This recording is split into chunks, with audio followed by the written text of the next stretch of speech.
أعوذ بالله من الشيطان الرجيم بسم الله الرحمن الرحيم الحمد لله الذي من علينا بصحة الاعتقاد وطهر قلوبنا من أدران الشرك والوثنية والإلحاد وأنقذنا من دركة الجاهلية من جاهلية وشر وفساد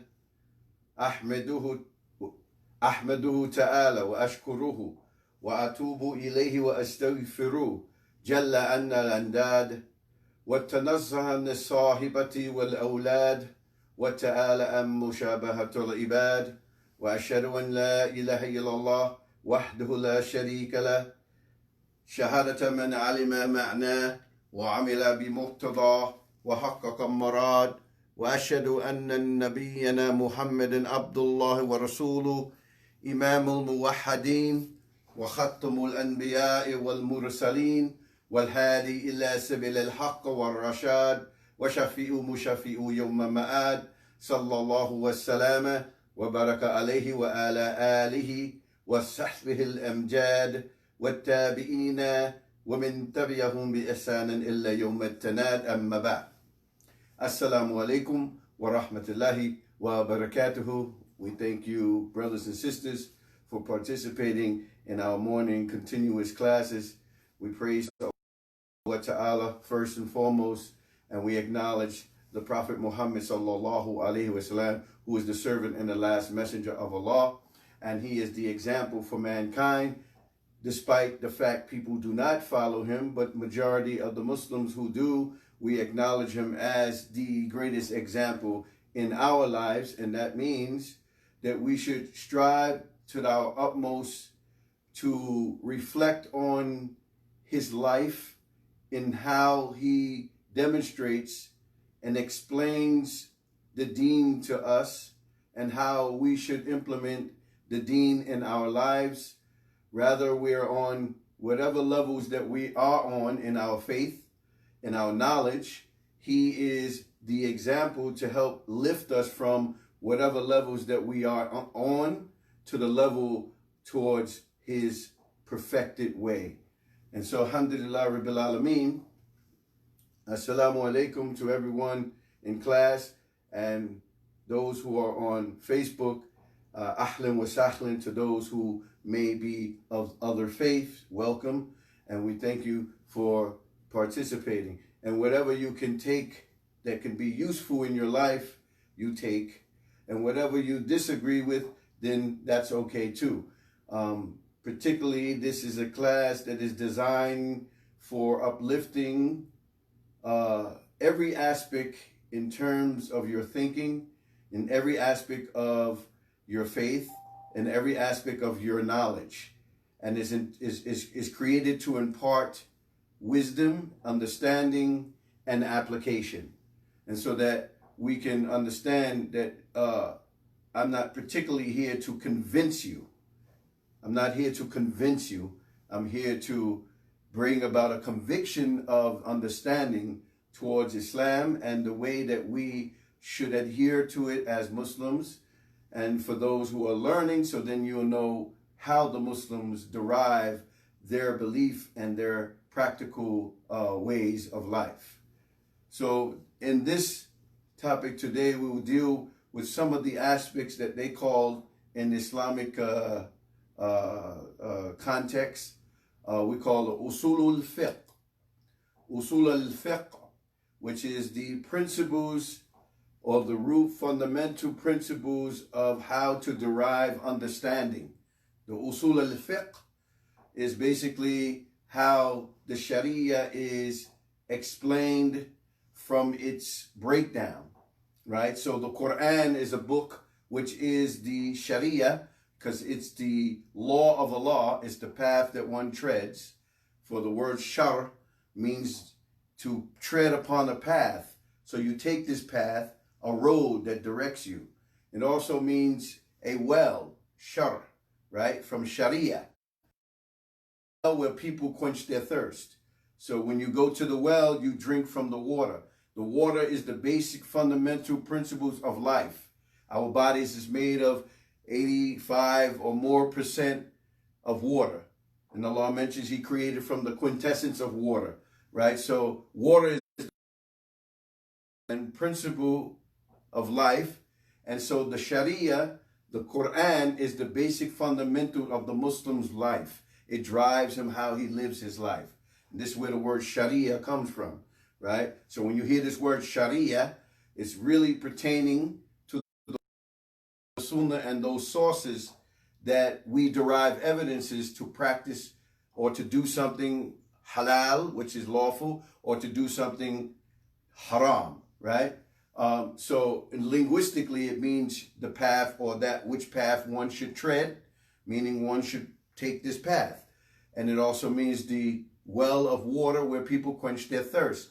So it actually satisfies the life of the Muslim when he drinks from the well.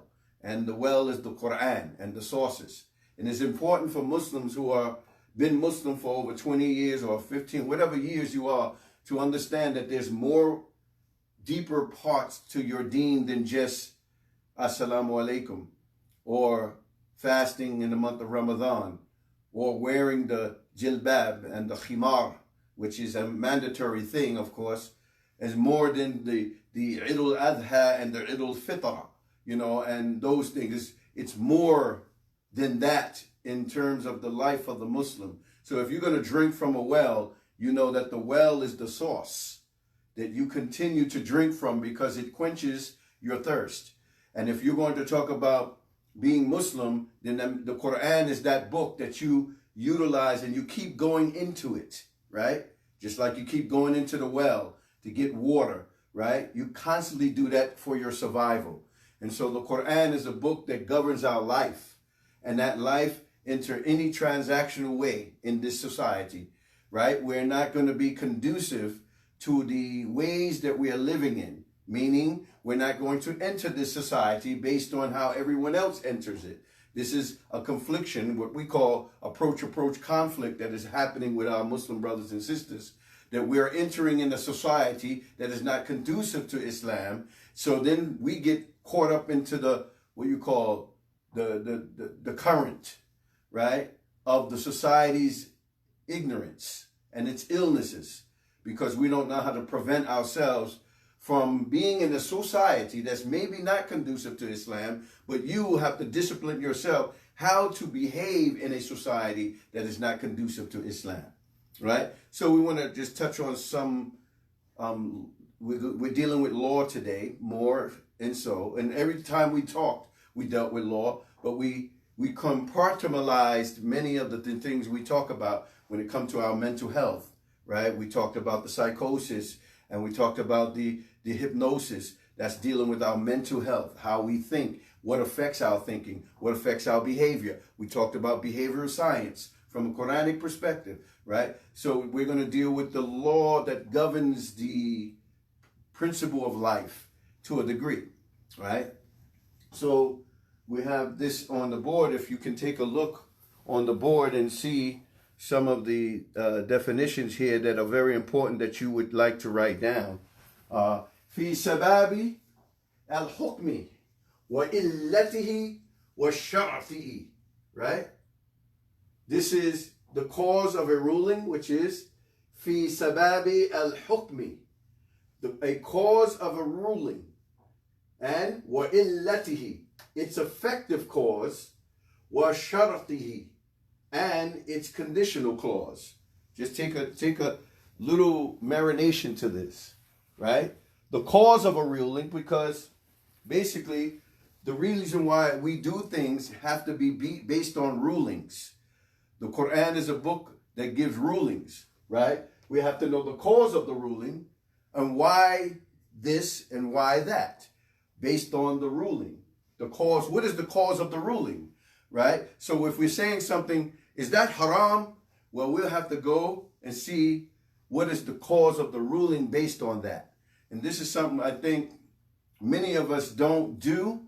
We look at the black and white, haram, halal, not understanding the dynamics to that, right? We ask questions. Is this haram? You know, things of that nature, you know. And sometimes we get caught out there by doing some other practices that don't directly name that practice as being haram. So because we don't see it in literal form, right, we become literalist. Be careful of that. If we don't see it in literal form, the way we think of it and the way we say it linguistically, we will believe that the cause of prevention is not there. So we'll say, oh, well, it doesn't say that in the Quran. Where does it says that it says such and such in the Quran? Where is it in the Quran? And that only shows your uncertainty, because a person would know, other than the Quran, if it wasn't, what other source that he would go to find out where it's described and explained in detail. So therefore, that shows your lack of certainty, your lack of knowledge, and at many times the ignorance of a person when they say that. It doesn't say that. Show me where Allah says blah, blah, blah, blah, blah, blah. And you say it in your wording, but you cannot decipher how it's said in other ways to know that something should be prohibited or something should be stayed away from, right? And so this is a problem with us, because a lot of times we get literal. And literal meanings has its importance, but sometimes literal meanings should not exist when we have a direct implication, right? And that's why in law, they have linguistic meaning and juristic meaning. Linguistic meaning is the literal definition where the word actually derives from. The juristic meaning is Sharia meaning the word and the understanding from the Quran and the interpretations of great scholars, inshallah, right? So, when you look at this again, fi sababi al-hukmi, cause of ruling. So we need to know the cause of this ruling. Where did this ruling derive from to do this or to do that?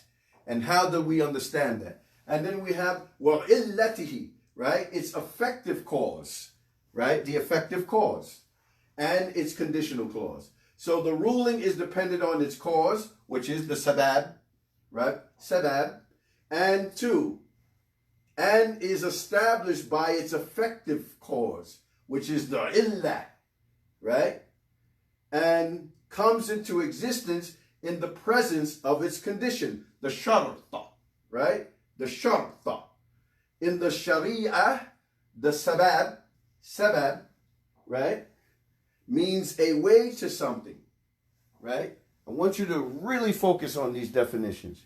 This is what we call Sharia law. Not Sharia law. Sharia words, linguistic and understanding to the topic. So the sabab, right? The sabab means a way to something. Whoever follows the way reaches the thing, right? This is what that word means. Sabab, right? A way to something. Whoever follows the way reaches the thing, right? He obtains it through what? That way, right? Not by the way he followed, right? So this can get confusing. So I gave an example, right? So in the Sharia, the sabab means a way to something. Whoever follows the way reaches the thing. He obtains it through that way, not by the way he followed. Example, when you're traveling along the road to a town, reaches it through that road and not by it, but by traveling on it. So the means to where you're getting is not based on the road itself, but it's based on your traveling on the road. You understand? So traveling along the road to a town and reaches it through that road, right, your destination, and not by it, but by traveling on it. Not by the road itself, but by you traveling upon that road, right? The traveling is the key. That's why I underline it. Through that road, right? And not by that road, but by traveling, you reach your destination, right? So driving the car on the road to the highway is the way, right? But it is not because you reached your destination because the road is because you're driving, and that leads you to your destination, right? So that's how the law works in these cases, right? So traveling along the road to a town reaches through that road, and not by the road, but traveling on the road, right? So that's the concept of this definition when we talk about ruling, is dependent on its cause, right?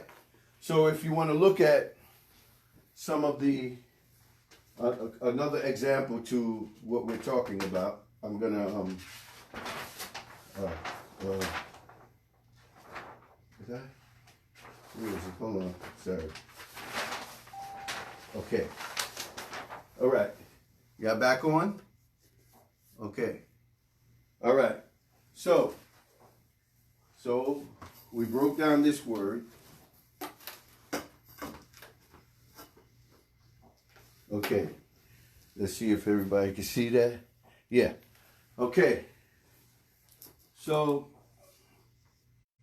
when we said al-illatu, right? Al-illatu, illah is that to which the obligation of a command is attributed primarily, such as the contract of sale is the illah of ownership.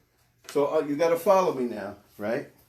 So we're talking about fi sababi al-hukmi, the cause of a ruling, wa illatihi, its effective cause, wa shartihi, and its conditional clause. So here's the word illah. We're going to this one, the second. That to which the obligation of a command is attributed, primarily such as the contract of a sale. So the contract of a sale is the illah of ownership, right? The contract that you made, right? You made a contract, you bought something, right? Now, the illah of ownership, right?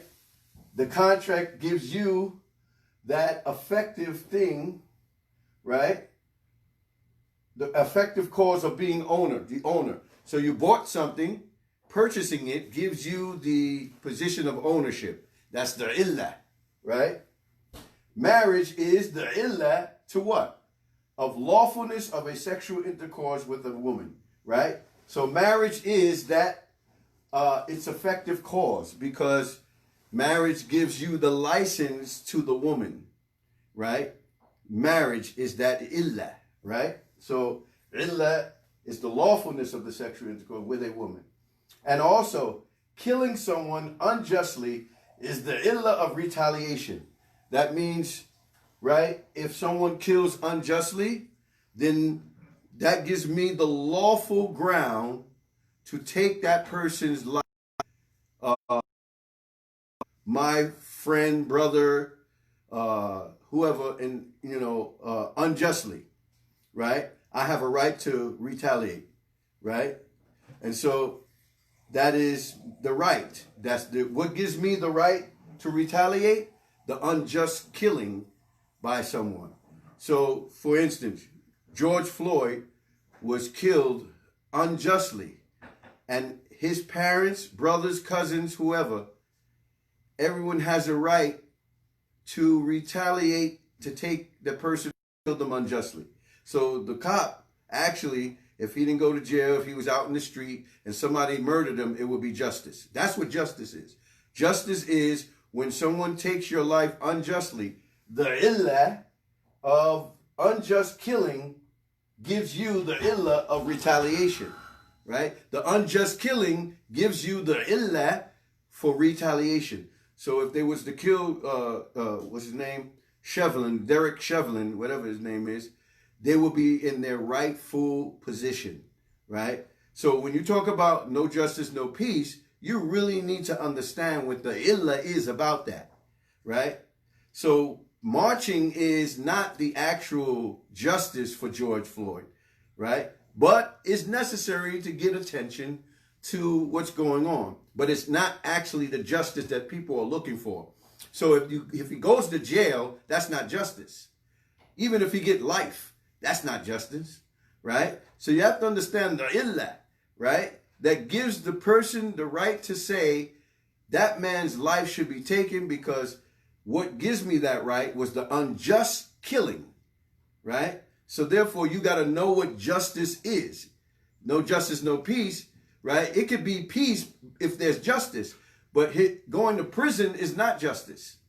You cannot get a lesser crime or a lesser penalty for a maximum crime that states the statutory limit, right? So if he goes to jail, that's an unjust sentence anyway, because that's not where he was supposed to go. His life is supposed to be taken the way he took George Floyd's life and all those killings that happened, right? The Quran and in the scripture of Torah, which is also known as the Bible, a life for a life, a tooth for a tooth, an ear for an ear, a nose for a nose, and of course, a head for a head. And that is the illah, right? And that's what we ride on. We don't care who hears what we're saying, and we don't care who, have a disagreement with that. That's law, right? We're dealing with law. Just like when you go to the Supreme Court, they deal with law. They claim to deal with law, right? So that's what we're dealing with law. That's the law. The law is when someone takes someone's life unjustly, right? Unjustly is the illah for retaliation, see? Right? And killing someone unjustly is the illah of retaliation, right? So alhamdulillah, that's just giving you examples of our topic. And of course, I like to use the most, what we call the most, as people would think is controversial. So I think different, right? And we should think different. Nothing is controversial because you say it's controversial, right? Me, as truth could never be controversial. It's controversial for people who are liars.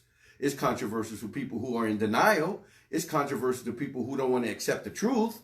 But the truth itself cannot be controversial, right? So therefore, it's not no such thing for me, politically incorrect. It's always correct, So we have to understand law. And when you deal with law, you don't have this fear and you have certainty about things. You say it, right? When I'm certain about something, I'm going to say it, right? So that is the concept of what we're dealing with in law, right? There's something that is a maxim. Short words, short hadiths, short statements, they call them maxim. They have valuable lessons in the short terminology of the word, and it carries so much weight in terms of understanding and wisdom. So here's one. La ibrata lid-dalalati fi muqabalati tasrih. Right? No consideration is paid to implication when explication is found. Right? And that's something you want to know. Right? You want to know what that means. Right? So let's get a better understanding of what that is. Right? So the maxim again is La ibrata lid-dalalati fi muqabalati tasrih. Right? No consideration.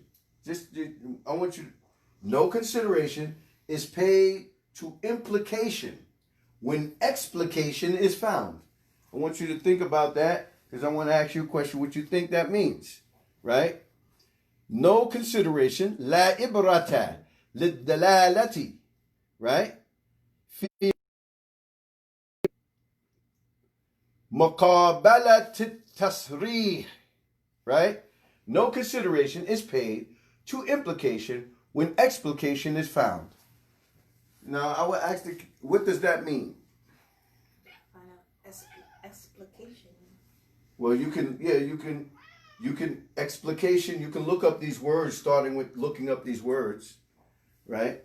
Unless someone already knows in the audience. Abdul, do you know what this means? No consideration is paid to implication when explication is found. Anyone can answer it. You could take your phone off mute and give it a shot. Like explicit, stating clearly, no room for confusion. Okay, alhamdulillah, no problem. What did you say? It's from explicit, meaning no doubt, nothing's doubt, no confusions is in it. Okay. So it's clear. Right. So no consideration is paid to something that is what? Implicated. That's not what implication is? It's implied. You implying something, right? When explication is found. Explication is? Clear, no doubt. Something that's no doubt. Clear, right? There's no need for you to be implying something when there's something that's clear, about that something. You don't need to imply. We do this in our everyday talk, right? Let me just take this away for a minute, right? Because it's something to talk about. We do that in our talks and with one another. So I'm trying to make us conscious, right? Because we have to think Sharia. We have to think on a Quranic perspective when we're dealing with one another and dealing with, because, you know, America's language is very vague. People are very vague, and our grammar classes help us not to make a lot of words and still talk nonsense. That's why they call it mufid. Mufid means beneficial. Making something beneficial, and ghayru mufid is nonsense. People have a lot to say, but come up at the end, you'd be like, come on, man, that's nonsense. We do it, we say it every day, right? And when we have conversation. So we don't want to talk nonsense by saying a whole bunch of words. We don't want to imply something when there is what? Explication. We don't want to imply something. You when we're talking to each other, you are telling me what I'm saying, and I'm sitting right here, the best one who can tell you what I'm saying, and you be like, yeah, you just said such and such and such, and then I said, no, that's not what I'm saying. Well, you just said that. Instead of asking the person, what do you mean? You implying what I mean. You don't need to imply what I think. You don't need to imply what I'm actually saying. You can get explication from me, right? I can tell you exactly what I'm saying. So what we want to do is be more clear in things of such nature, right? That's why it says, no consideration is paid to implication when explication is found, right? La ibrata lid-dalalati. Now, dalalati means evidence. Dalil, you use this word a lot. Dalil means proofs, evidence, and things that are substantiated, right? So that you don't have to guess, you don't have to imply nothing. It's clear, right? And that's what we want to do. We want to be clear in our explanation. We want to be clear with one another. You can't leave stuff out, and you know you're editing stuff, right? That is a form of deception. It could be your weakness, but it's still a form of deception. وَقُولُوا قَوْلًا سَدِيدًا. Speak a word that is forward, right? You have to speak forward, because when you develop a pattern of that, that makes people lose trust. It makes people lose confidence in you, right? That you keep avoiding, you implying stuff when you can explicate stuff. We don't want to be people of such nature and develop that kind of disposition. So we have to be straight, and right, and in this case too, when we're talking about illa, the cause of ruling, it's effective cause.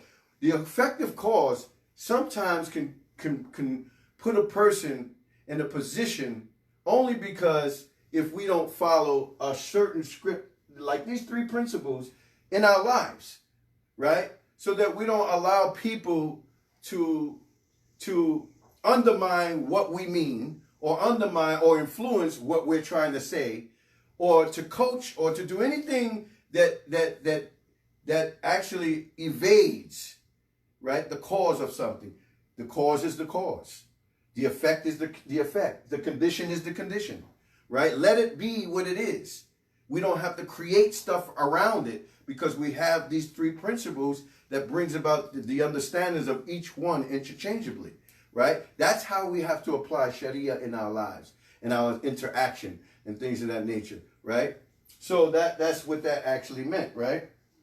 So here's another explanation to that, right? And he says, evidence is the fundamental apparatus in a legal system. And they have it in the Kufar system. There is their fundamental apparatus, you know, even though you can talk about some of the corruption about it, but there's some other law things that they do that has principles to it, right? Evidence is the fundamental apparatus. Listen to this. Evidence, dalil, right? That's why it says, La ibrata lid-dalalati fi maqabalat tasriq, right? The dalil, the proof in evidence is the proof in evidence. A lot of us get into argumentation. We be arguing evidence. We be arguing proofs, right? All because the person who you talking to you so much in a battle of what we call jadal, rope twisting. You trying to get your ideas over mine, or he may be trying to get his ideas over you. That's what jadal is, right? Trying to get your opinions and your views over, right? Instead of looking at the evidence. So you got to stop at one moment and say, wait, here's the proof. Some people ask for proof, like when they say, show me the evidence. They don't really want you to show it, right? They actually is in opposition to it, because even if you show them, it won't change their behavior. You see? So it's an argument. So there's what we call jadal, and we have ilm al-jadal, a science to argumentation. Everything that we talk is not always an argument. A lot of us confuse the two, right? Arguments in the jurisprudence is an legal argument. That's why the movie Denzel played in, he was teaching those kids how to debate. That's what debating is. We don't need to debate about it. And you think debate means arguing in a way that is not bringing about resolve and intellectual understanding. So we get caught up in our old ways that argumentation for us was drama, right? Along with watching the shows like Jerry Springer and all those other shows. So that becomes clouded in our minds and images. So everything that's an argument is not an argument, but everything that's an argument is an argument, right? So there's a science to argumentation, which doesn't mean it's the argument of jahiliyyah, jadal, right? So then there's an argument that their intellectual level, like Imam Shafi'i and Imam Malik and them, they had debates that were intellectual and they were always amicable about them. Versus us, we have arguments. We don't talk to each other for 10 years, or we don't want to greet each other. We say, yeah, I'll give you 3 days, and you actually make niyah. Yeah, I got 3 days. That's not what the hadith means. You see what I'm saying? The hadith don't mean you take the 3 days. It means that if you're so deep and angry, right, you only have 3 days. It restricts you from your anger, right? That's what it means. Some of us want to take it, like, you know, and forget the other hadith that if you die with rancor in your heart, then you will be meeting on the day of that tightrope, making reconciliation. We forget that, right? So the person forgets the other hadith where it says, the best of you are those who give greetings first or who reconcile. We forget all that. We don't want to be the best in that because we're tied up in our personal interests, our personal feelings, and so therefore we allow it to stop other blessing. So that's why they say Shaitan will lead you to 700 blessings to just get you to do one evil act, right? He makes you miss all the whole point of the thing, right? Leads you to 700 blessings, but to get you to commit one evil act, that's all it takes, right? And so we have to be wise about how we apply Sharia in our discussions and our relationships, right? Building relationships is based on the law, right? The real interaction, right? So evidence is the fundamental apparatus in a legal system. If any claim is made, then it must be substantiated with proof. This is another thing we do, right? We start saying what's haram and what's halal and what's not okay and what's okay. We could do it. Show me where it's haram. It's not when someone asks you to show you where it's haram, the burden of proof is not on me, right? Because you saying it's haram. And so here's the maxim of the hadith. A law. This is a criminal law in Islam. Criminal law is a hadith that you can go to, and it's in Imam Nawawi's 40 hadith, and it says, if people was given according to their claim, they'll claim the lives and the property of other people. Walakin, right? But the burden of proof is on the one who makes the accusation and is incumbent upon the person who denies to take an oath. That's criminal law in Islam. That is also a law of contradiction in the American system. You know, they don't never follow through correctly, right? So if you make a claim, right, the burden, so now look at what the hadith says. if people was given according to their claim, I wish I took out the hadith. If people was given according to their claim, they'll claim the lives and the property of other people, right? If I just said, that's my car, if that's my money, then if I made this claim and it is substantiated based on what I said, then everybody will be taking people's property easily. Although there's corporations who steal people's property, but on the regular tip, that if people were given according to their claim, meaning I said this is mine, that's my property, this is mine, that's why you got to show proof. They say, well, what's your name? Such and such. Well, show your proof, your ID. You know, just by saying something, if we just went off of that, everybody will take everything, right? But the Prophet said, walakin, this walakin actually is to correct something after a statement. But the burden of proof is on the one who makes the accusation. So you made the accusation. You said I stole the money, right? I really don't have to get and show proof that I didn't. Why? Because you are the claimant. You claim that I did. So the burden of proof is on the one who makes the accusation. You made an accusation against me, you prove it. If it's that deep and you have some proof, right? Show your proof. If not, you should actually, they say, step out of the ring, right? Because you don't have no substantiated proof except your statement, except your suspicion, except what you have intuition about, and things of that nature. And this is not to deny your intuition, your perspective. It has nothing to do with that. Is the burden of proof is on the one who makes the accusation. That's the law in Islam, right? So therefore, and in a real situation where no one can prove anything, nobody, that's why is the burden of proof is on the one who makes the accusation. Then for the one who's been accused, if we can't prove anything, he takes an oath. Like, wallahi, wallahi, wallahi, right? And from there, you leave the case alone. Because surely, when you take an oath on Allah, and you swear by Allah, you definitely don't think you can get away with it. I've seen a person do this, where we couldn't basically decipher, and this is what he did to his wife. He pulled a gun on her, right? And he did some sodomizing, or he entered in her a way that was unbecoming in Islam, right? Like the sodomites, right? And he denied it. She swore on Allah 3 times, right? Even though she didn't have to.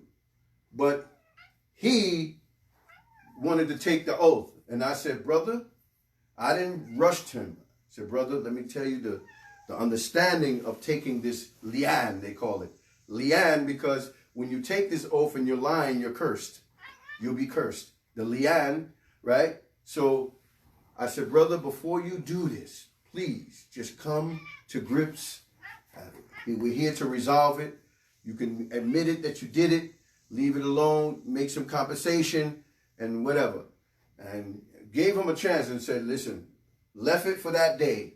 Because the seriousness of you taking an oath on Allah's name, you people are very easy.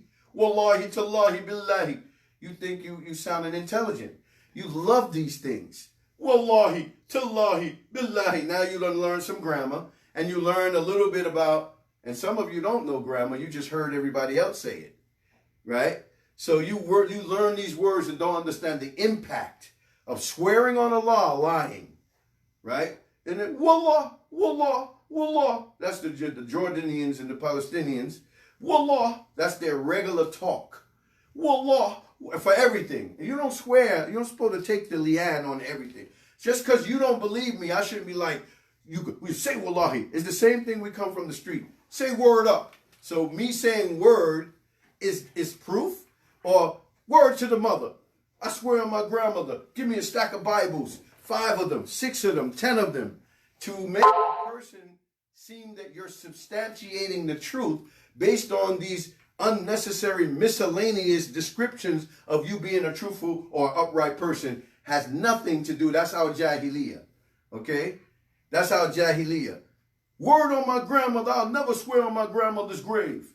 Right? Stuff like that. All of that is jahiliyyah. And so saying wallahi just to make you believe me, no. No, because li'an is not for that purpose. See? It's not for that purpose. And so it's very important that we are aware of these things, right? The burden of proof is on the one. So the next day he came back and he said he wants to swear on Allah, and he did it. And I felt the pain because I knew he was lying. I knew he did it. And I didn't have no proof. It's my intuition. And my intuition is nothing in terms of law. But I knew. And I'm telling you, when he did that, that brother, I seen him some months later, and he was out in the street, a bum, lost everything. And when he was with us, he was on his feet. He was doing all well, right? And he left with that swearing on the law, and he was in the street. His situation went downhill.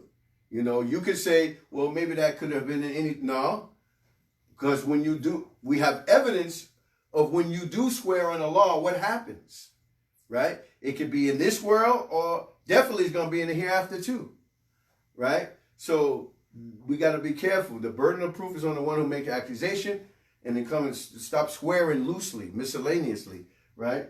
So again, the proof of that, okay. They call this, as we call it, dalil dhanni, right? And dalil qat'i, right? And this is basically what happens in our lives today. Like I keep telling you that there is a law in the Quran, a verse that helps us with being suspicious, and guessing, and believing stuff because you heard it or seen it or someone important told you about it. There's a verse in law for the Sharia that we have to use in our everyday situation with anyone. And I told you that verse, 49 and 6.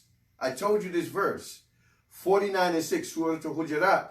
Please go to that verse, understand that verse, along with this hadith that I just talked about, right? So we're dealing with law today, right? The cause of ruling, its effective cause and its conditional clause, right?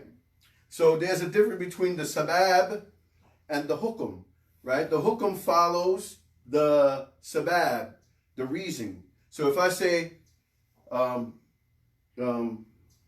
person says that he divorces his wife, talaq, then there's a dissolution of the marriage. But where is the reason is left out?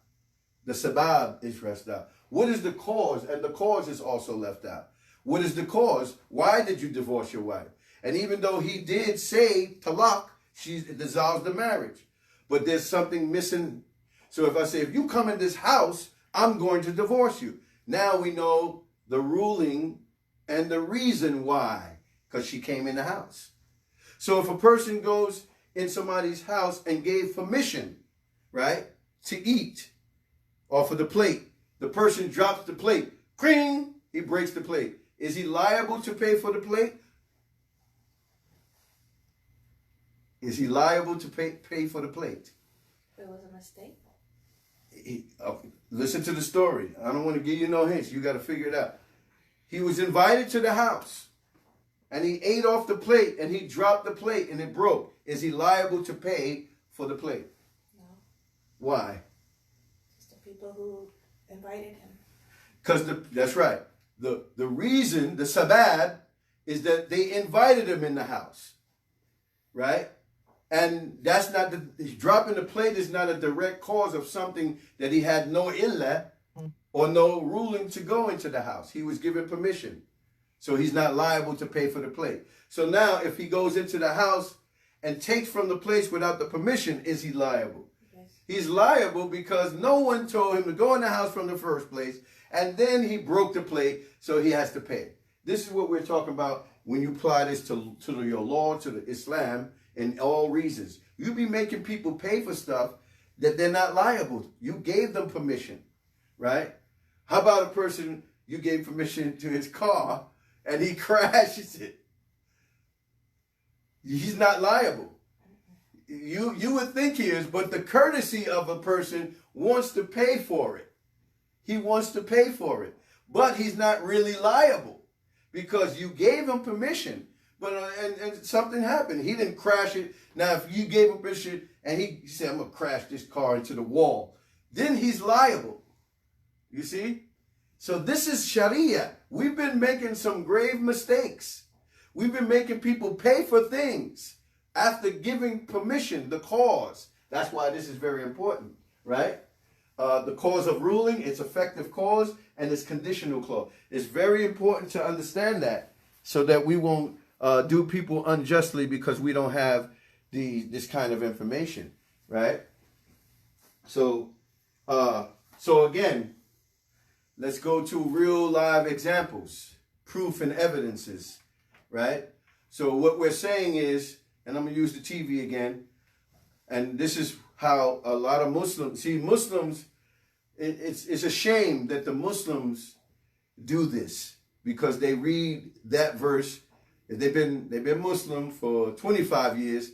They read this verse 25 years over time, right? And probably read it more, used it in khutbahs and everything, and still failed to utilize it in a real life situation.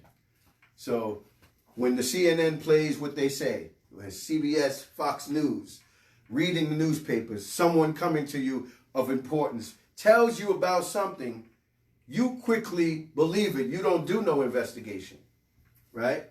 So when is the reasons and causes of investigating something, right? So being that you're saying, well, news agents, they take statistics and they're saying this and they're saying that, and particularly, especially if those statistics are lies and danger to other things, that's where you have to know the cause of ruling.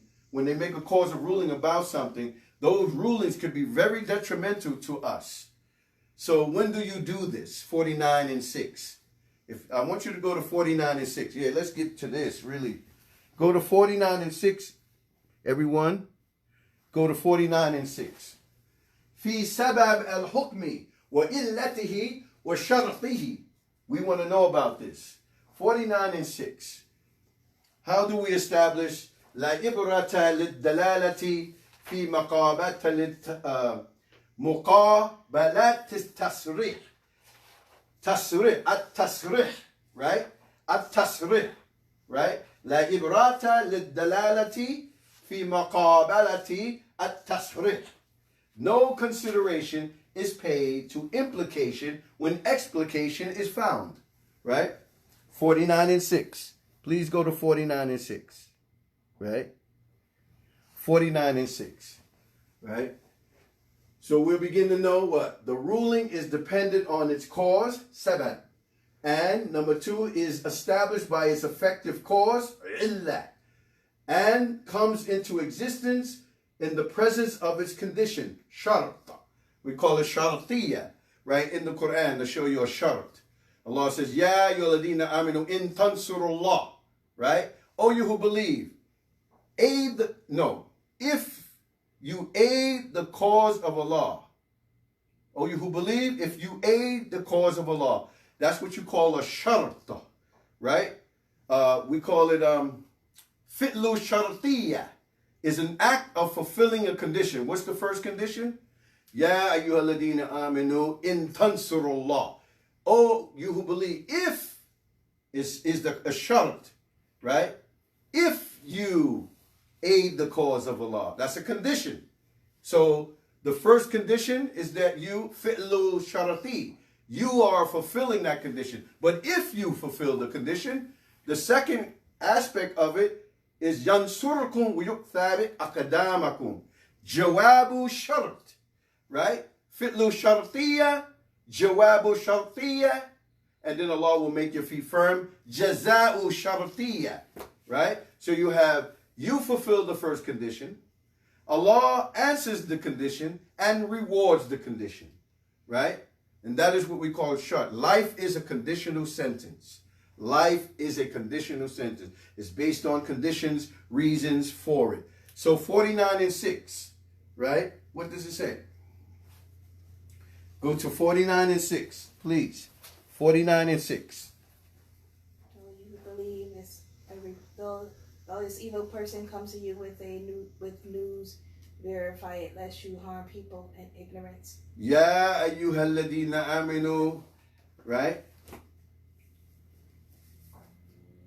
Read it. Huh? The Arab way it says. In ja'akum fasikum bi naba'in. O you who believe, if a fasik. Now, you need to understand what a fasik is. Because somewhere down the line, we're missing words and they're lost in their translation. A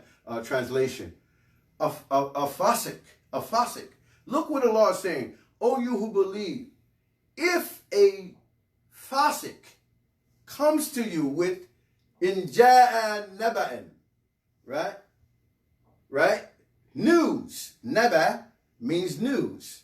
Now, what do you think? Now, news could be that I come to you on an individual level, and I'm coming to you and I'm saying something, right? Your job is to not just take what I say, just because if he's an imam, or if he's the sheikh, or he's the mufti, whatever, right? Your job, when a fasik comes, and they say it's really about a fasik, right? So let's start with the fasik. Because you're taking the people who's fasik, the mufsik, you're taking this person, his word as gospel or as the Quran or gold, right? You do it every day when you hear the news, right? You hear it every day. Now, when we look at a fasik, he's a wicked, transgressive, disobedient, liar, immoral, ignoble person. All those words, any other derogative word you can fit into the fasik. If a fasik comes to you with any news, this ayat, this surah was revealed about a Muslim and a situation when they had to go collect the zakat, right? And the situation happened is that, you know, in the time of the Prophet ﷺ, whoever did not pay zakat, you declare war on their country. And so he was sent out to collect the zakat, right? And when he met up with the person said that the person didn't want to pay the zakat and he threatened to kill me. This is what he told the Muslim. The Muslim went back and said this to the Prophet Muhammad sallallahu alaihi wasallam. And when he said this to them, they were waiting and waiting to do jihad against the country. They prepared their horses and their weapons to take off to go deal with the one who they assumed wasn't going to pay the zakat. Then the person who actually was waiting, who's always paying zakat, was wondering why the Prophet Muhammad, someone didn't come to collect it. Meanwhile, why he's figuring out why he's coming to Prophet, the Prophet is about to come to him, right, to do war. And then he came to him, he said, oh, why didn't you want to pay the zakat? He said, oh, Messenger of Allah, never refused to do such, but no one has even. And that's when that verse came down. الَّذِينَ آمَنُوا إِنْ جَاءَكُمْ فَاسِقٌ بِالنَّبَإٍ فَاسْتَبَيَّنُوا. You with it, sure you clarify it, you investigate it, you make sure you find out it's the facts. Why? أَن تُصِيبُوا قَوْمٍ جِبَهَلَةٍ. Or you are going to cause harm out of your ignorance. And how many mistakes we've made. How many people were killed and shot in the street because your girlfriend came and told a lie back in the days, right? Lied and said that he smacked you in the face, but didn't tell you the cause. That's why Sharia is so important. في سباب الحكم وإلته وشرطه. Cause of a ruling, its effective cause, and its conditional clause. Very important to know why a ruling is sent down and why a situation prohibits you from doing this. What is the cause and what leads, right? So therefore, here people listen to CNN as if it's the Quran. Listening to Dr. Fauci about the virus and all of those other things and these lies that are being told from the TV, you're taking it and you're running with it.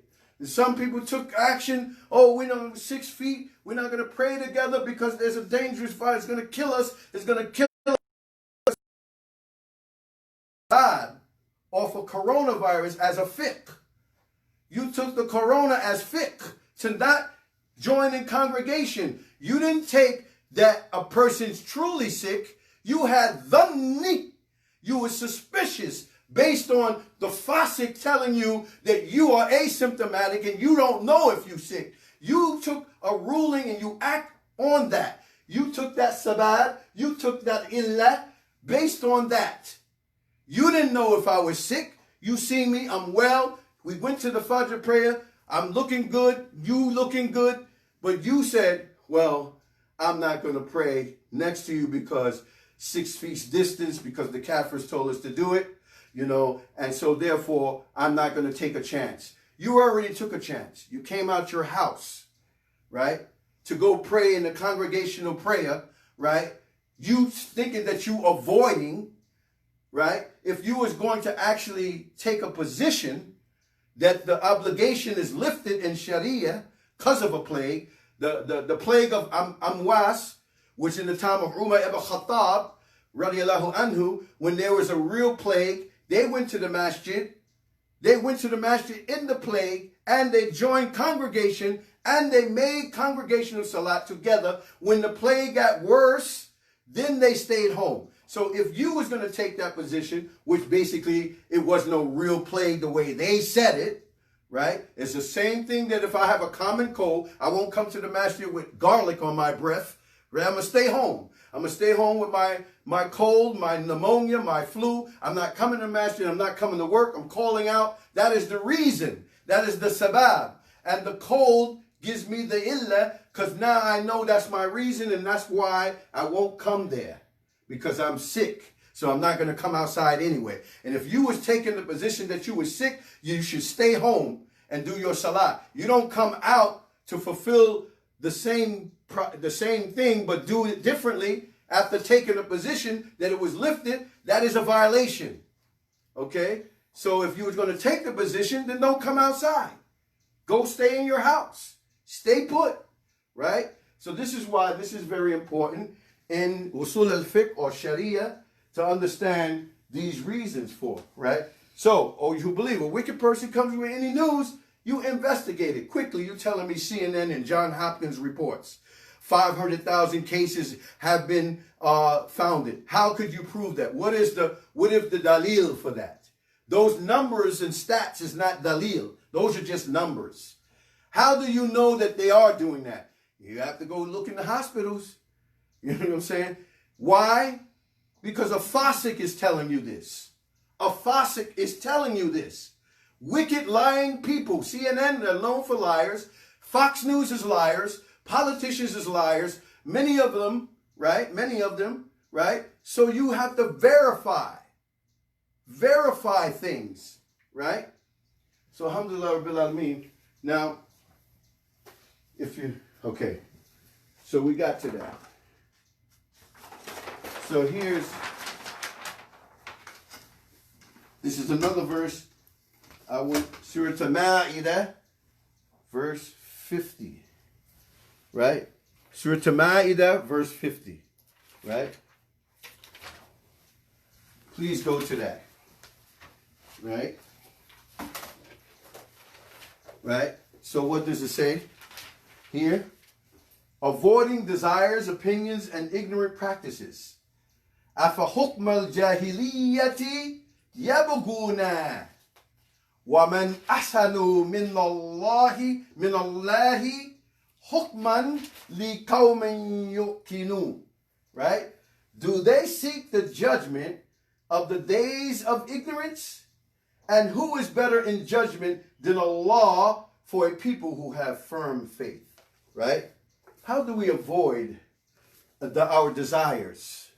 How do we avoid our opinions? I'm talking about our personal opinions. Because there is in usul al-fiqh what they call qiyas.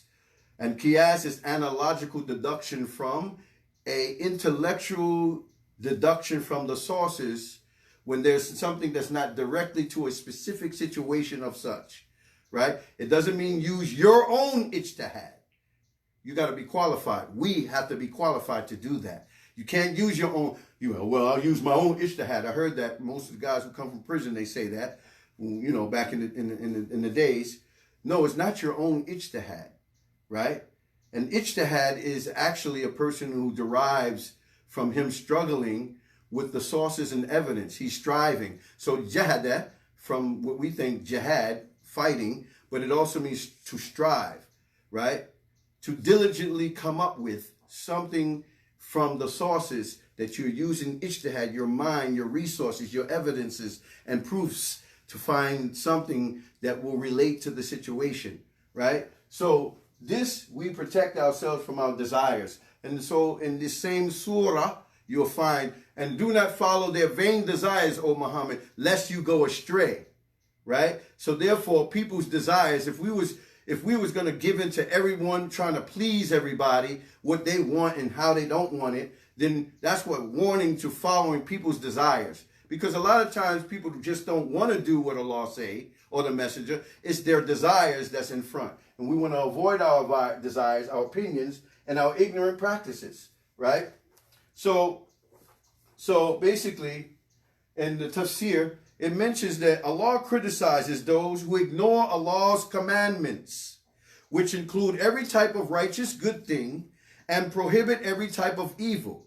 But they refer instead to opinions, desires, and customs that people themselves invented. Now, I stop here because people were asking in the class, Shadeed Muhammad was giving a great class on Aisha and the slander, right? And we got into the talk about Thanksgiving and, birthdays and stuff like that. See, I'm not going into saying what's haram about that.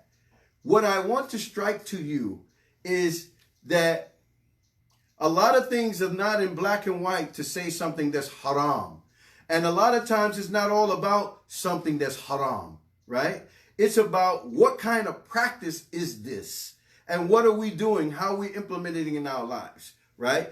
And how do we relate the statement of the Prophet ﷺ when he said that when he went to Medina and he gave us the 2 holidays to replace the practices of the people. See, that's my point, the practices. Eid al-Fitr and Eid al-Adha.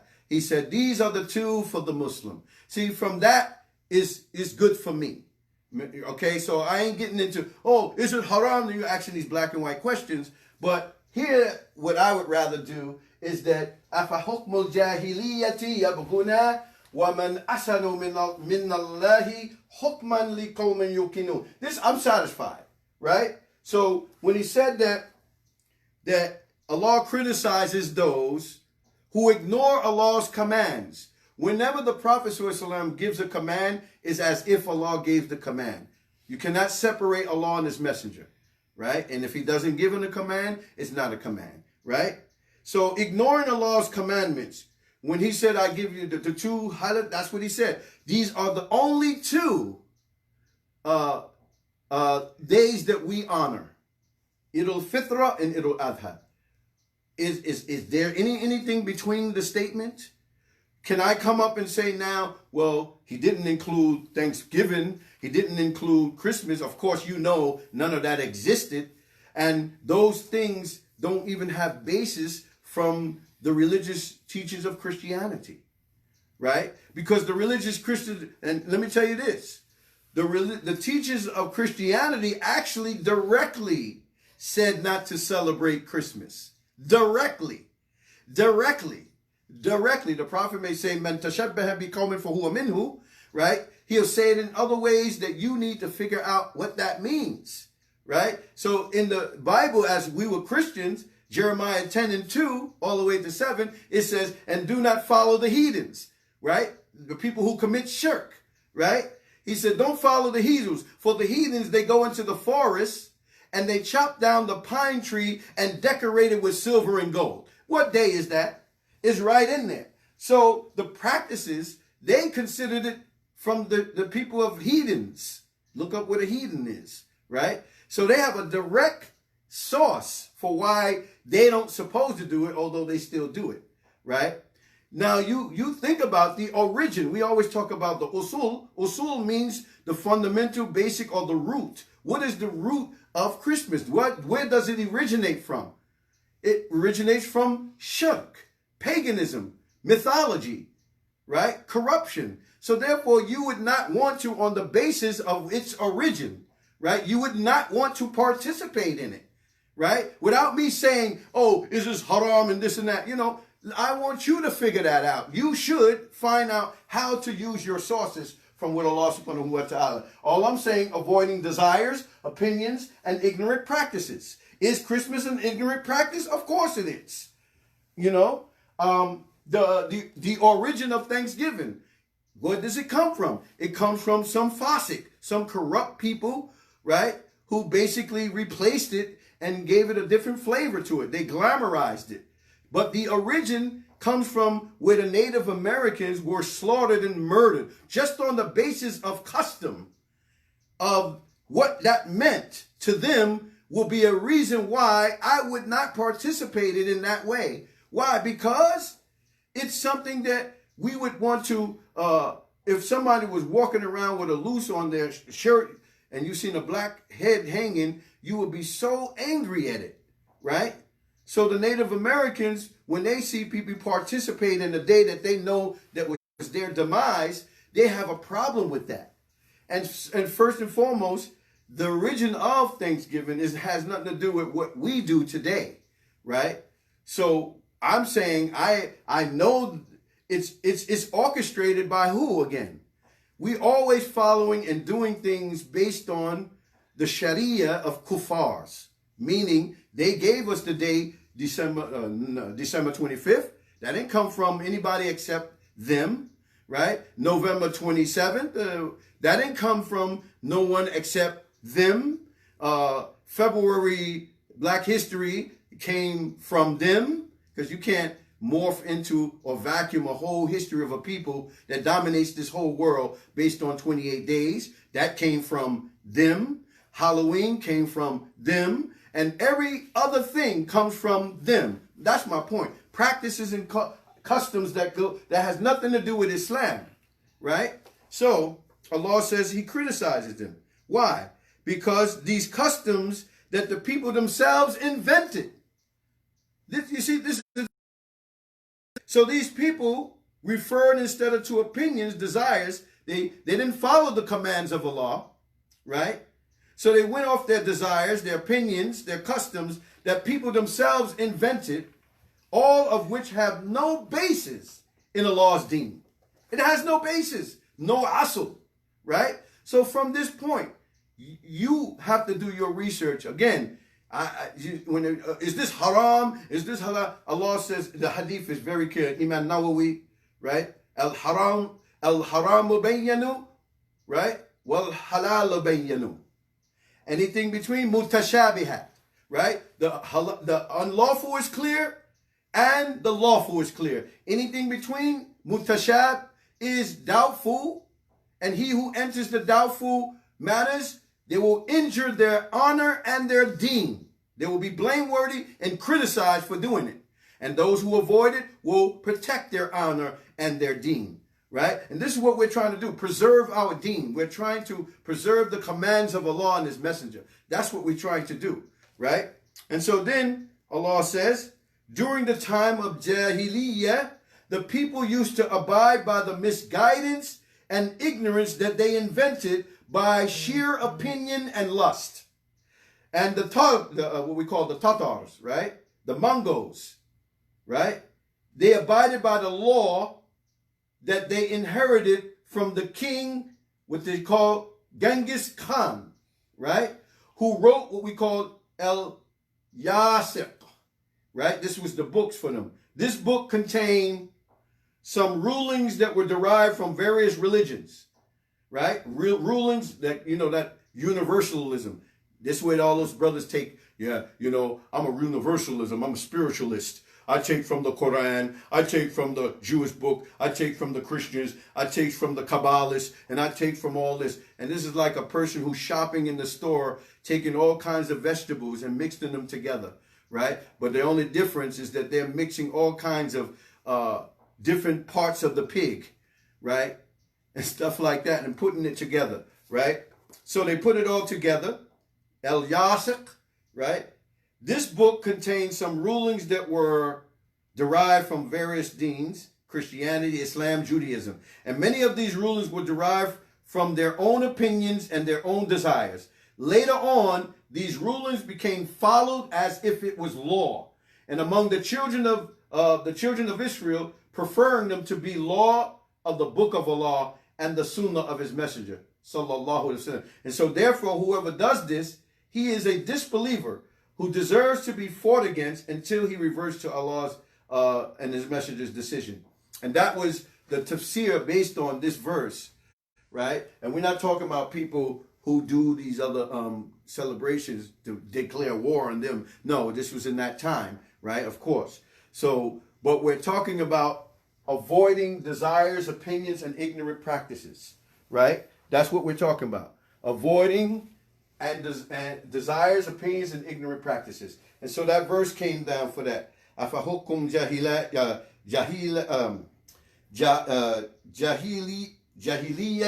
yabguna, inshallah, right?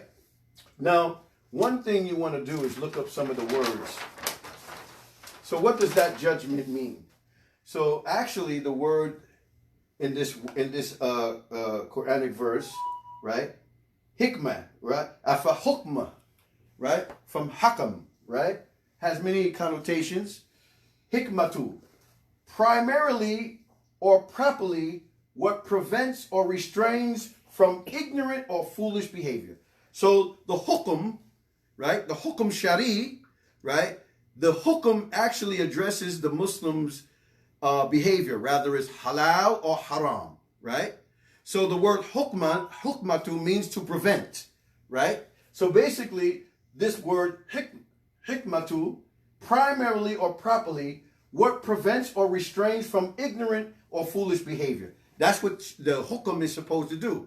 Protect and prevent one from behaving in an unbecoming way. Foolish protects you from ignorant practices, ignorant ways of thinking, right? Jahiliyyah thinking, Jahiliyyah practices, Jahiliyyah behavior, right? It protects you from such, right?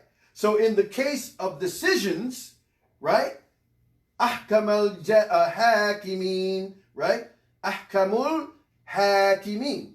When it comes to Allah making a decision, right? The final decision. So let me just go back to this. We're breaking down this word. This word, we're breaking down that word, and we're breaking down this word, right? Because when it says, do they seek the judgment of the days of Jahiliyyah? Meaning you and me as converts, we lived Jahiliyyah. We washed in Jahiliyyah. We practiced Jahiliyyah. We know what it means. We had a taste of it, right? So therefore, we had some experience with Jahiliyyah. We know what it is, right? So therefore, Allah said, do you seek that kind of judgment, that kind of practice, those kind of ways of thinking and ways of behaving, right? And who is better in judgment than Allah for a people who have firm faith? We want to get into that word because what that means is that primarily the judgment of Allah prevents us from ignorant practices, ignorant behavior, all whatever you want to think of. It starts with a thought, right? In the case of decisions, we take Allah in Surah Al-Thin, Ahkam al-Hakimin, the wisest of those who are qualified to judge or possess the attributes of wisdom, in Surah Thin, right? Ayat 9, right? And the word muhkamu means firm. People who are firm, stable, strong, sound, solid, decisive in meaning. A passage of which the meaning is secured from change and alteration and abrogation. So Allah makes the best judgment. He is the best of all the judges. This is what we call ismu tafdil, right?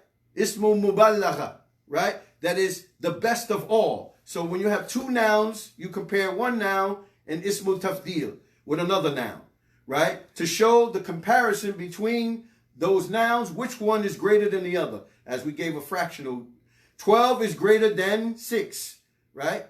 Right? It shows the greater in quality and quantity when it's compared to the other noun to show its greatness. That's when you compare. But ismu mubalagha, you don't compare something to show the greatness of Allah when it comes to wisdom and judgment. Allah subhanahu wa ta'ala stands on his own merit, and he does not need to be compared with anything to show his greatness, to show his wisdom, to show his knowledge, his supremacy, and anything that you want to talk about, that Allah is balagha. He exceeds and continues to evolve indefinitely, right? So therefore you cannot, he is the best of wise to make judgments, decisions about how we should behave, what we should practice, what we should be doing in our lives, what we should honor in our days of Eid al-Fitr, Eid al-Adha, and Yom al-Jumu'ah, Ramadan, Dhul Hijjah. All of these things are commands. Authority has been commanded, and their authority has been sent down by Allah. Allah says all those practices that they do in Jahiliyyah, they are not something that Allah has sent down. No authority. These are just names that their forefathers gave them. Okay? They have no authority from Sharia, from any command of Allah, no command from the Messenger, no commands from the Sahabas, no practices from the four Imams, no practice from the, the four Imams, or any of those individuals that people use as a source. Quran, Sunnah, Ijma' as-Sahaba, and then we go to the scholars and such forth, right? So therefore, we're trying to avoid our opinions, our desires, and ignorant practices, right? So now, this is another word, yuqinun, right? Qani'a, right? Qani'a, he was contented with his lot, meaning he's satisfied with Allah, with his commands. We don't need nothing else. I'm satisfied with what the order was, what we do as Muslims in terms of our honoring days, right? He's satisfied. He's also, it shows qana'atu, meaning he's humble, right?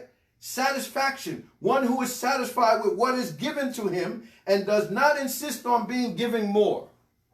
That's what it is. Yuqinun. For people who are firm in their resolution, people who are humble, people who don't look for anything else to add on to Islam or to take away, they're content with what Allah has established for them, and that's what they do, right?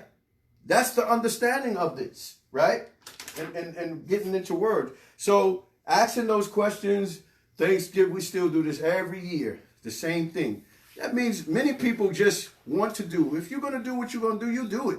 But don't try to find something in Islam to justify it, right? And things of that nature. So all I'm saying, again, is all about, first, let's learning about what Allah and His Messenger say. Answer those questions if you learn what Allah and His Messenger say. If we learn what Allah and His Messenger say, right? So basically, alhamdulillah, these I'll put these definitions. But it's always good to get into some of the wording so that we can have some understanding. Again, it's not about, I try to stay away from, because you can actually go to Sharia, the halal and the haram. It's not about me I'm trying to make us think from a Quranic perspective, from the Sunnah, from where we read from the scholars who are more qualified for us to make decisions and situations, right? So basically, we just want to stick to the basic requirements of how we understand rulings, right? How we understand this concept, right? Fi sabab, right? Fi sababi al-hukmi wa illatihi wa shartihi, right? The cause of a ruling, its effective cause, and its conditional clause, right? Number one, the ruling is dependent on its cause, sabab, and is established, number two, by its effective cause, illa, right? And three, and comes into existence in the presence of its condition, sharta, right? In the Sharia, sabab means a way to something, right? Whoever follows the way reaches the thing. He obtains it through what? That way, not by the way he followed. Example, traveling along the road to a town reaches it through that road, and not by it, but by traveling on it. You understand that? What does that mean?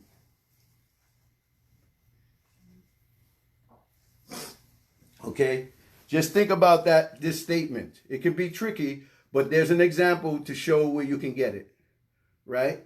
When they talk about the sabab, right? Just think about it.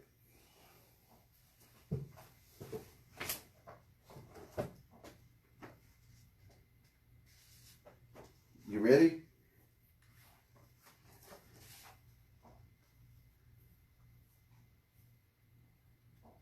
So as they say, You could reach it. You could travel through it different ways. You could still reach the same town. okay, that's something. But look, road is actually underlined it. Right? Reaches it through that road. And not by that way. You could still, you have to stay in that straight road even if you get a bike or a car or if there's different ways of traveling, you're saying? You can say that, but yeah. Traveling along the road to a town reaches it through that road and not by it, but by traveling. You have to go on the road to get to it. Right. So yeah, it's the traveling that leads to that situation. Yeah. Right. Same thing with the illah of marriage. In the illah of marriage is, to be with the woman, illah is the marriage. To be with that woman, you have to be married to have sexual intercourse. Right?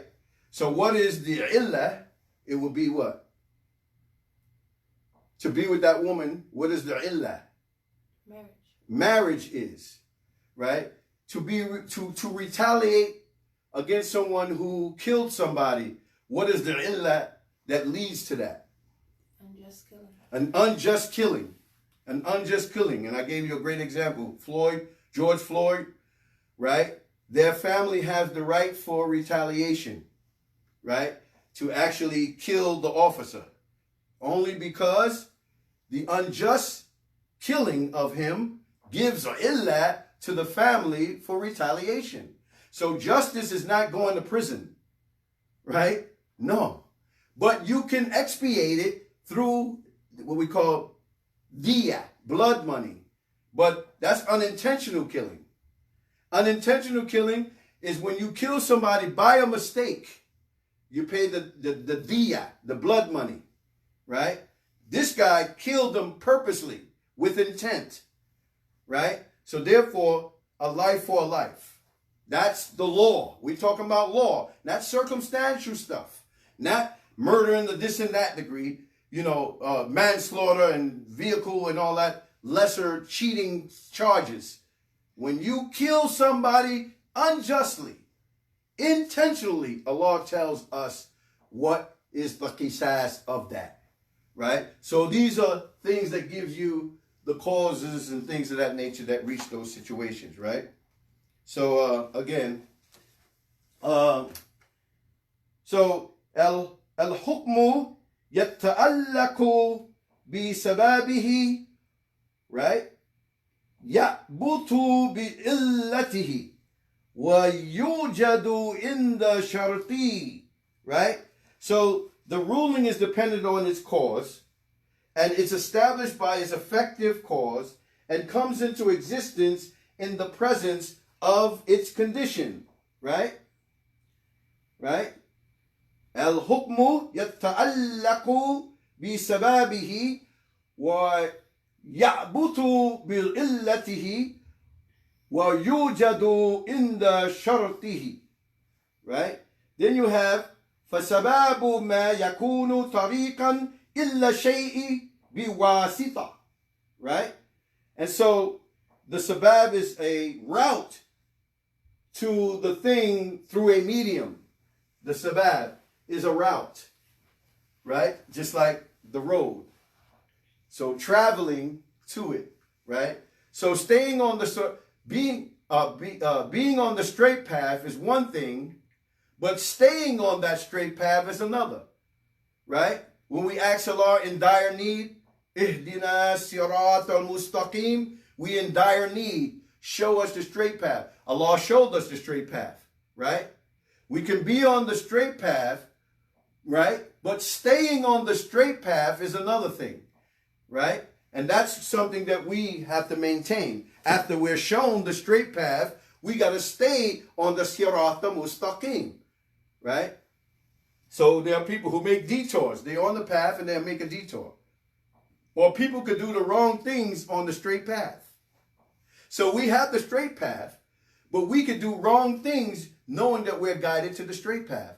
It's about maintaining yourself on the straight path with prevention measures. right? Right? What prevents us from the haram and what orders us to do the halal, right? All those things. So this is what we're talking about here, inshallah. Jazakallah khair. Anybody have any statements or questions?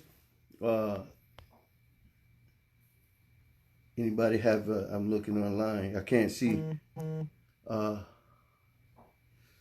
Someone says the board is not clear. So let me move it up. I'll move it up. I was going to send these around anyway. Brother Umar, can you see it now? Just say yes if you can see the board.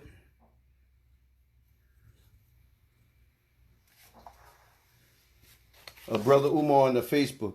Anybody have a question? Abdul, you had a question or a statement? Hey, assalamu alaikum. Wa alaikum salam.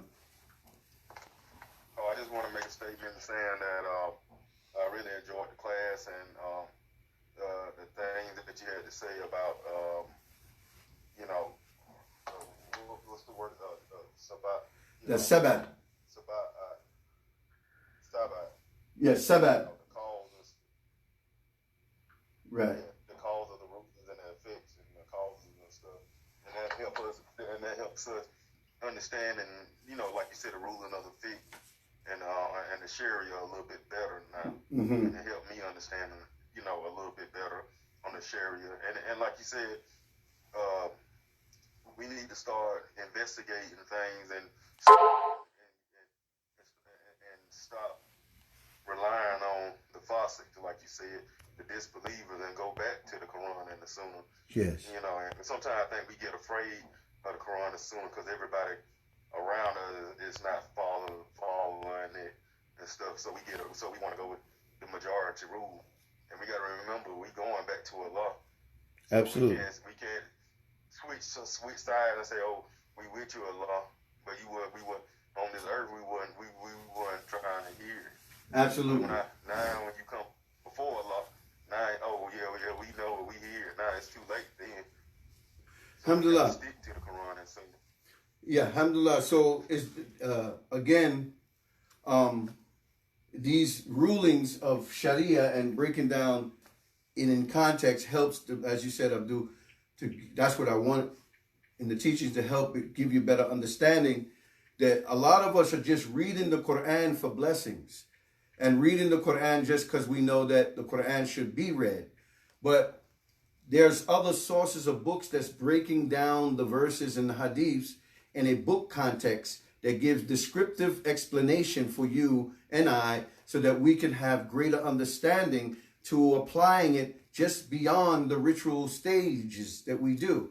So again, see, a lot of our marriages, a lot of our relationships, what we call the mu'amala, the social interaction of Islam, are very smeared with misunderstanding and also mispractices and also neglect and procrastination. It's surrounded around a whole bunch of that, us, because we need to use the Quran as a healing, and that healing is also mentally, it's also spiritually, it's in a lot of cases physically, not a lot of cases it is, right? But let's deal with the mental and the spiritual, the emotional, right? The Quran has to be used, right? You need to know the reasons why you did this, right? The effects of that, right? When you did do that, right? So let's talk about things that we have made grave mistakes in our relationships. And you can put that relationship collectively, but think about it individually in your situation. I want you to start actually applying what's being said and think about it if it applies to you, right? So the thing is, what is the sabab? The sabab. What is the sabab for marrying? Well, based on what? What is the sabab for marrying, Abdul?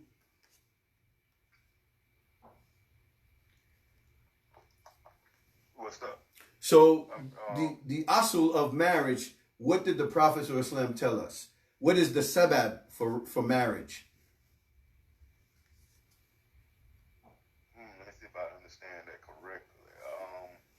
So what did he give us instructions about What will be the reasons for marriage? What is the reason? Or the hukum too. What is the hukum? Okay, I got you now.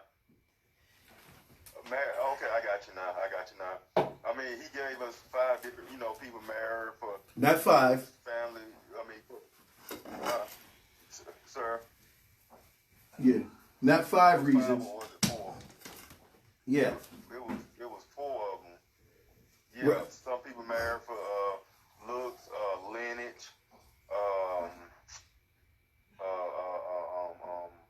Jamlatu, beauty. and I said wealth, right? Yeah. Beauty, wealth, lineage, right, lineage. right. There was one more. I can't remember the last one. The last one is the most important. Oh yeah, and then for Dean. For Dean. Okay. He said, if you want to be successful, marry for Dean. Now he said, people marry for 4 sabab. Right? So you say, Arba subub. Right? Arba subub. 4 reasons. People marry for 4 reasons.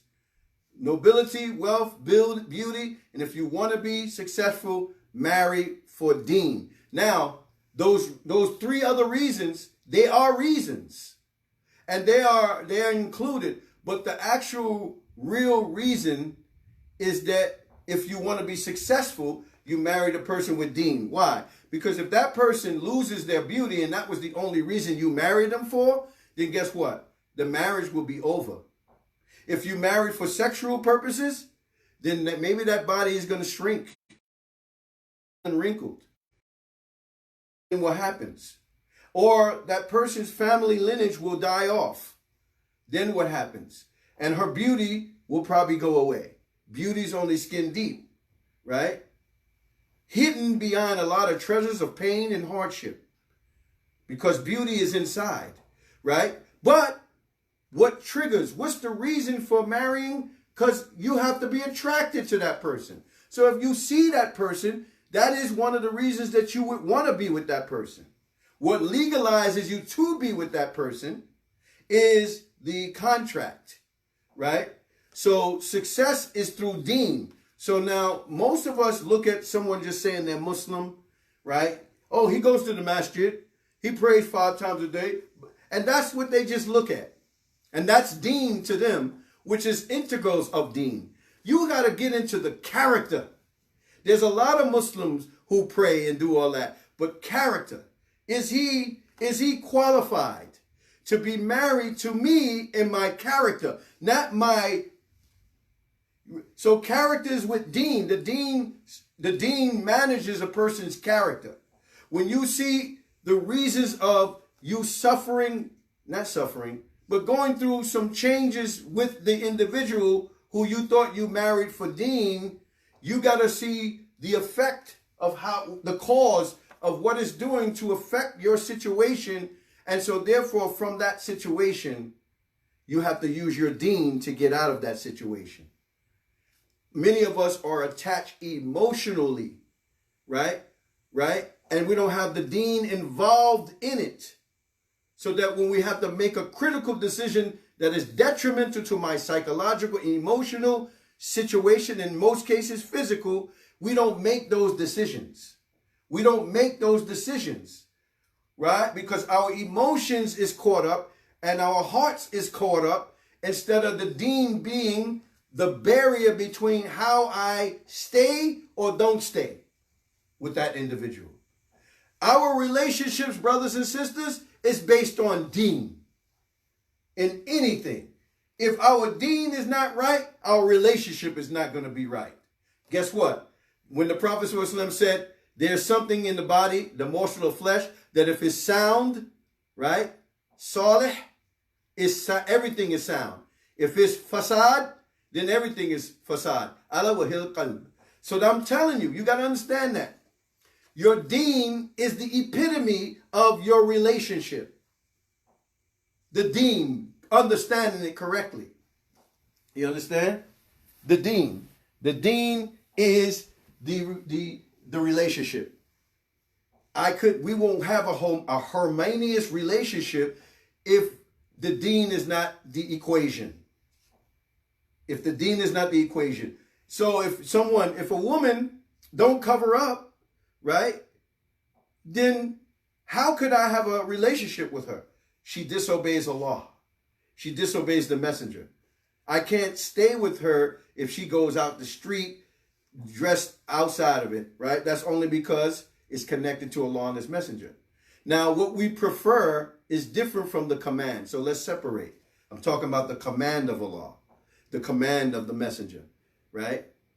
Not the preferences, right? That's preferences come from us. So let's stick with law. So I'm talking about law and not nafs, right? Law. So the relationship. So therefore, in order for us to get out of our situation, right, we have to have the hukum, right? The rulings of why a person gets divorced. Stop going around telling the sisters, oh, Allah hates divorce. Just like that. Without telling them the what? The sabab and the illah. Right? So Allah says He does not like lawful, detestable divorce. Meaning that it's detestable because the person who divorces, there's no sabab or no legitimate reason for it, but it's still someone who can still get divorced. But it's detestable and Allah looks down on it. Right? There are people who have many reasons for divorce, and people still tell them, be patient in oppression and abuse on all levels. Be patient, be patient. Allah didn't say be patient with oppression. He said be patient with people who strive in His way and His cause. Stop giving them the wrong interpretation.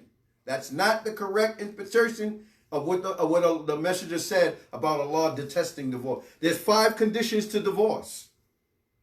And if you really want to get into it, go to the jurisprudence, Islamic jurisprudence on marriage. Sheikh Fawzan has one. There's many other books. I just think his was very nice. It was all in English for the people who are going to speak only English. It gives you the concise understanding of talaq and the khula. You need to know the khula because the khula belongs to the woman. And a lot of times we are miseducated about marriage and divorce. Allah tell you in Quran, and if you don't get along, then separate peacefully in a kind manner. So what are you talking about? Allah hates divorce, just like that, without no explanation, no understanding, no sabab, no illah, no hukum. Right? You have to have those causes, the reasons, the effects of all the things we do in our deen. Anybody else? Sister Anissa. Brother Taariq, I can't believe you late, brother. Yeah, I had a full day, man. I thought you were staying home, brother. Yeah, I did, but I got up to 5 just a lot. I Okay. a little while, and I laid back just to bed, man, and it was over. Alhamdulillah. Yeah. But it was recorded, right? Yeah, it's gonna be recorded. We on the questions answer. Yeah. You still can't see? Sister C. Hannah, can you see the board now? Somebody tell me yes, because I moved it up. Yeah, I can see the board good now. No, the people on Facebook, I'm hoping they can see the board. I moved it up. And I'm waiting for them to say yes or no. Can y'all see the board now?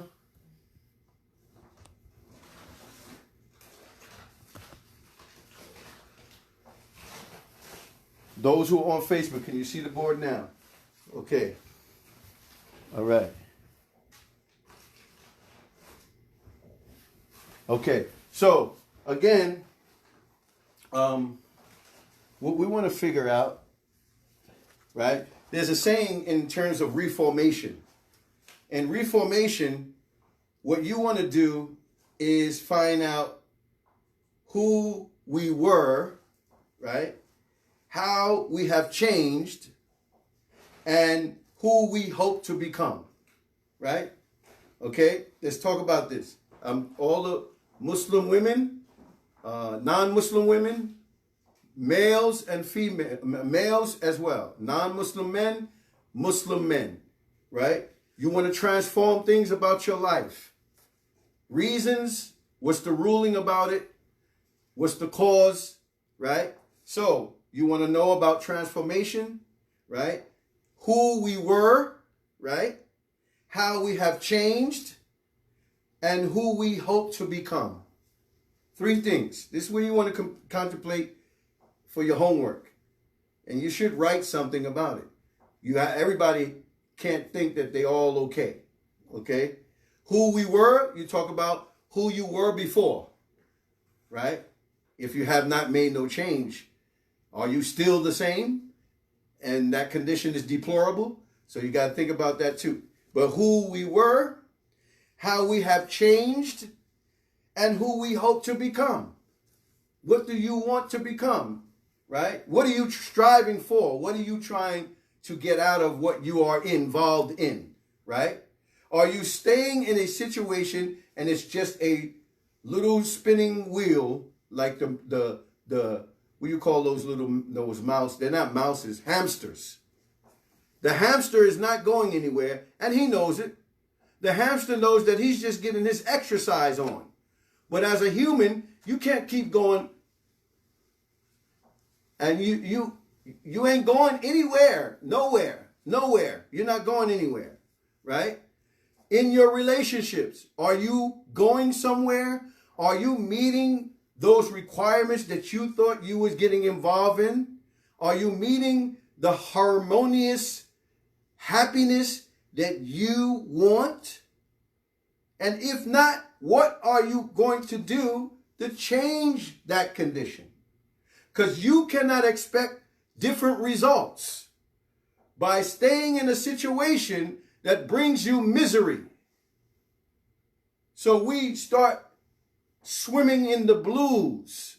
We start swimming in our misery and our the violin. And I'm not trying to be harsh about it. I want to wake you up, right? You can't keep playing the violin. You cannot keep singing the blues. After the thrill is gone, keep the thrill away. After the thrill is gone, keep the thrill away. Now, there's 2 aspects to a thrill. A thrill that will make you feel good, but a thrill that keeps you in misery. So after the thrill is gone, keep it away. Don't go back to this guy. We be returning back to oppression and abuse, right? After you've seen how your life was traumatized by that relationship, all you're doing is re-traumatizing yourself with a toxic relationship, right? And after a while, the smoke will never smell bad to you if you keep smelling it, right? So you have to do something. Who we were, how we have changed, who we hope to become, right? Transformation, changing is often about finding new purpose and meaning in our lives, despite the events that have already taken place. You've gone through some stuff. I went through some stuff. We have all gone through some stuff. And that still should not stop us, because look where you at now. All that history of oppression, right? Dehumanization, burning at the stake and hanged at the trees. We still here. All the police brutality and killings, right? Despite those events that has taken place in our lives, crime, drug addiction, alcoholism, every incarceration, look who have transformed from that which looks like rock bottom.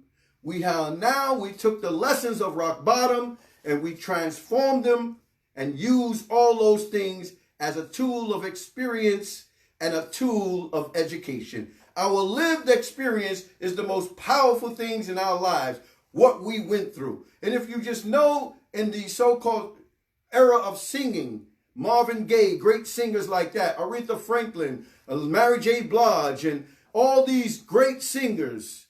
Why? Because their lived experience made them the greatest poets in the world, because they had real lived experience. And they turned it around and transformed it and empowered other people, even though we know music and instruments is haram, right? I'm just letting you understand the background of where we came from, right? Why were they so important to the black community? Why did they empower Mary J. Blige? Because she was singing to the people's experience. Huh?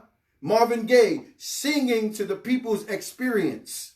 When you can experience and identify what people were talking about because you went through it, right? So, even despite of what we've gone through, finding new purpose in your life, your relationships, right? Transformation is about finding some kind of raw material, new beginning, right? Vitalization, vigor, right? From your past experience, right? That I can use in building the life and the personhood I want for myself today. That's what we're talking about, right? Right? We have to do that, right? Come out of these old conditioned relationships, staying in these for the children. Oh, I only stay there because of the children. Those blues have to go, because that ain't going to help nobody, the children either. Oh, I stay in them because he was a good man, because you're partially talking about the good things he did, right? But yet your relationship is abusive on some level, whatever that level is. The last thing we want to know, always keep in mind, is this. And this was a poetic statement by one of the great poets. He said, في كل مرة كنت أعذب فيها الحياة أظهر لي ضعف عقلي.